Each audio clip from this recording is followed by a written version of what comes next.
Pakistan recently signed an economic program with which organization? IMF. Number 2. IMF stands for International Monetary Fund. Number 3. Which institution collects taxes in Pakistan? FBR.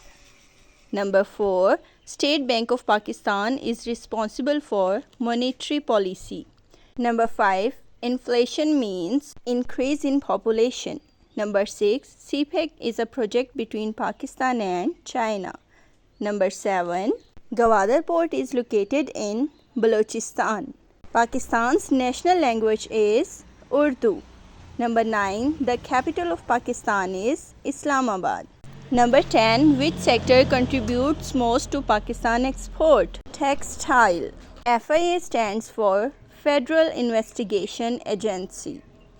FIA mainly deals with cybercrime and investigation. Cybercrime means internet-related crime. TTP stands for Tehreek-e-Taliban-e-Pakistan. Tehreek-e-Taliban Pakistan.